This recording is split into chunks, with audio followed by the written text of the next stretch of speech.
Mari kita gas. Halo, apa kabar semuanya teman-teman? Semoga kita semua dalam keadaan sehat walafiat. Amin ya robbal alamin. Selamat datang di kanal ini, kanal yang berbicara tentang perbandingan kosakata menurut Kamus Besar Bahasa Indonesia dan Kamus Bahasa Indonesia versi Malaysia. Video kali ini agak sedikit berbeda karena saat ini saya berada di luar kota sehingga saya tidak membawa laptop saya. Yang saya bawa hanya handphone, kemudian mikrofon, setelah itu ya mini tripod. Sehingga dengan ala kadarnya, tapi saya tetap ingin berbagi kepada teman-teman, terutama ketika kita berbicara tentang kosakata. Dan saya sempat membaca beberapa komentar dari teman-teman, dan seperti yang saya sebutkan ya, bahwa saya tuh mendapatkan banyak inspirasi, banyak ide, banyak pengetahuan dari komentar yang teman-teman tuliskan di kolom komentar. Oleh karena itu, saya selalu menyampaikan kepada teman-teman untuk jangan lupa menuliskan di kolom komentar, karena dengan seperti itu kita saling berbagi pengetahuan, saling berbagi informasi. Dan seperti teman-teman ketahui di video saya sebelumnya, di mana saya ada berbicara tentang kosakata yang namanya ngidem gawe, dan kosakata itu terdapat di dalam Kamus Bahasa Indonesia versi Malaysia. Di dalam kamus tersebut dituliskan bahwa kosakata ngidem gawe itu berasal dari bahasa Palembang. Ketika saya membaca komentar dari teman-teman yang berada di Palembang, mereka mengatakan bahwa mereka tidak pernah menggunakan kosakata ngidem gawe dengan merujuk kepada perbuatan untuk menyembunyikan kejahatan. Kemudian ada yang memberitahu juga bahwa dalam bahasa Jawa ada yang namanya nyidem. Nyidem itu artinya menyembunyikan. Kemudian ada yang berasal dari Palembang mengatakan bahwa ngidem itu mempunyai definisi santai atau rileks. Makanya ini menjadi sangat bermanfaat ya kepada saya, dan saya yakin kepada teman-teman semua bahwa ternyata kosakata ngidem gawe itu di Palembang sendiri itu tidak dikenal, begitu ya. Tapi ternyata kosakata itu dituliskan di dalam Kamus Bahasa Indonesia versi Malaysia sebagai kosakata dari Palembang. Kosakata pertama yang ingin saya bicarakan itu adalah berdasarkan komentar dari Mas Agung Mulyanto. Beliau menanyakan, apakah kata diembat ada di dalam Kamus Bahasa Indonesia versi Malaysia? Embat di dalam Kamus Besar Bahasa Indonesia itu mempunyai definisi sebagai berikut. Pukul dengan benda panjang dan tipis. Jadi kayak kalau kita dulu waktu SD gitu, kalau kuku kita panjang terus dipukul pakai penggaris gitu, berarti bisa dikatakan embat gitu ya, karena pukul dengan benda panjang dan tipis. Penggaris itu kan panjang tapi tipis kan ya. Baik. Kemudian definisi kedua itu berasal dari bahasa Sunda. Tempo dalam lagu tradisional yang ditentukan oleh jumlah ketukan instrumen dalam 1 detik. Itu disebut embat. Ada kosakata turunan yaitu mengembat dan mengembatkan. Mengembat di dalam Kamus Besar Bahasa Indonesia mempunyai definisi memukul dengan benda panjang tipis seperti rotan. Nah, ini lebih dijelaskan lagi. Kemudian, ini bahasa percakapan. Mengambil dengan cara tidak sah, mencuri, mencopet. Diberikan contoh penggunaannya, pencoleng telah mengembat barang-barang pedagang itu. Mengembatkan itu adalah memukulkan benda yang panjang tipis seperti rotan dan sebagainya. Dia mengembatkan benda itu ke lantai. Itu definisi kosakata embat dan kosakata turunan dari embat itu sendiri di dalam Kamus Besar Bahasa Indonesia. Pertanyaannya, apakah ada kosakata embat di dalam Kamus Bahasa Indonesia versi Malaysia? Ada dong. Masa nggak ada sih? Embat di dalam Kamus Bahasa Indonesia versi Malaysia itu langsung mempunyai kata turunan mengembat, menyebat atau memukul dengan benda seperti rotan dan lain-lain. Sama nggak definisinya dengan Kamus Besar Bahasa Indonesia? Sama. Jangan malu-malu ngomong samanya, ya. Kosakata mengembat di dalam Kamus Bahasa Indonesia versi Malaysia didefinisikan dengan menyebat atau memukul dengan benda seperti rotan dan lain-lain. Itu saja definisi kosakata mengembat di dalam Kamus Bahasa Indonesia versi Malaysia. Jadi, warganet Malaysia tidak mengenal kosakata mengembat dengan maksud mengambil dengan cara yang tidak sah, mencuri, mencopet. Mungkin mereka lupa mengupdate kamusnya. Ya, kosakata kedua ini terinspirasi dari tulisan Mas atau Mbak ini ya, Zikra Aja. Pak D, ada orang Malaysia berkata bahwa orang Indonesia itu selalu nyinyir dan tidak mau mengakui fakta sejarah. Indonesia selalu mencari celah dengan menuduh Malaysia mencuri milik Indonesia. Lalu saya katakan bahwa pencurian atau klaim sepihak yang dilakukan Malaysia atas seni budaya, kuliner, serta peninggalan sejarah Indonesia adalah fakta yang tidak mau diakui oleh Malaysia sebagai fakta.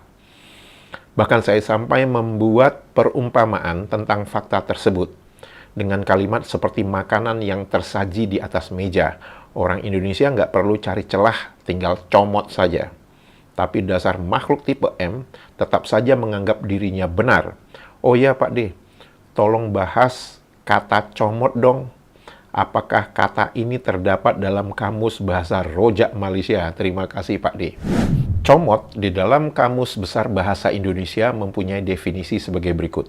Kotor sekali seperti coreng-moreng berlumur lumpur. Kemudian definisi kedua itu adalah ambil. Mencomot itu adalah mengambil atau memegang atau mengaut dengan kelima jari. Jadi kayak ia mencomot pisang goreng dengan tangannya yang kotor. Jadi dengan 5 jari. Dalam Kamus Besar Bahasa Indonesia tidak ada mencomotkan, tidak ada kosakata kecomotan. Itu tidak ada.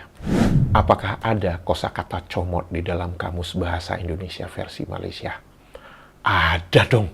Masa nggak ada sih? Keterlaluan kalau nggak ada ya.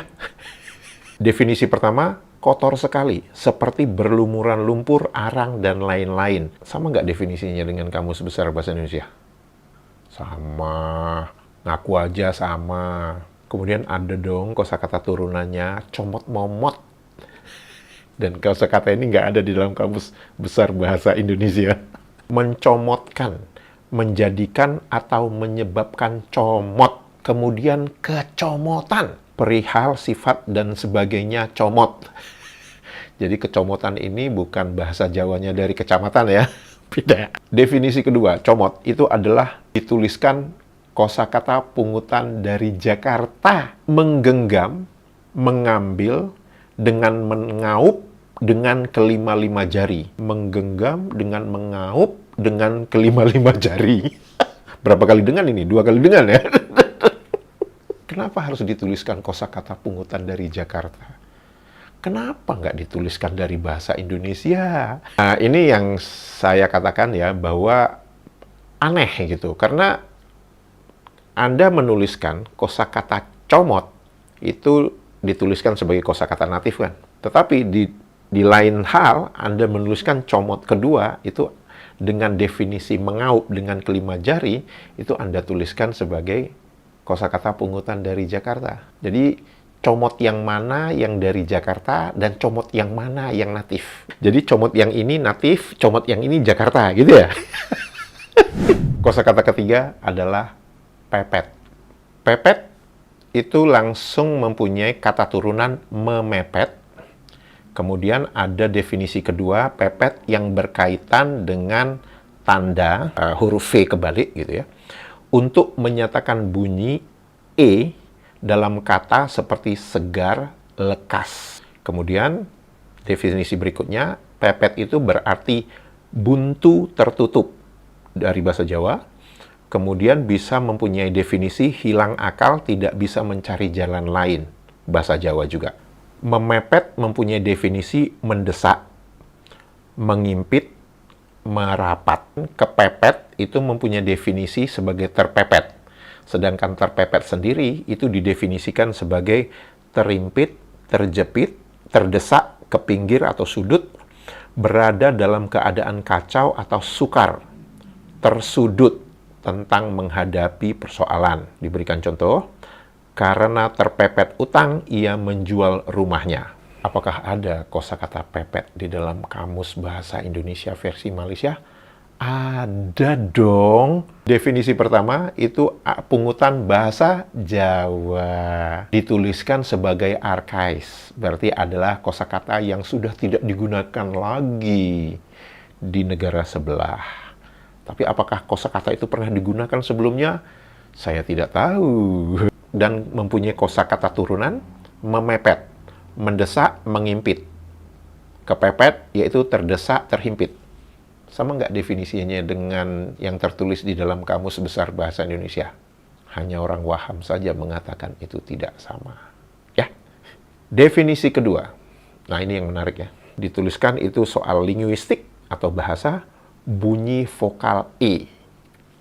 Ini saya harus berbicara agak panjang sedikit. Mengapa Indonesia itu mempunyai istilah E pepet? Karena itu untuk membedakan penyebutan huruf E, misalkan untuk mengatakan lekas, segera, kepepet. Teman-teman bisa memperhatikan ya, penyebutan huruf E-nya kan berbeda itu ya. Lekas, cepat itu sama, E-nya sama. Tapi begitu kepepet, terpeleset, huruf E-nya kan udah beda itu ya, penyebutannya. Oleh karena itu, di dalam istilah bahasa Indonesia, ada yang namanya E-pepet atau etaling. Itu untuk membedakan bagaimana menyebutkan huruf E-nya itu dalam suatu kosakata. Kamus Bahasa Indonesia versi Malaysia ini maunya apa? Kenapa saya mengatakan begitu?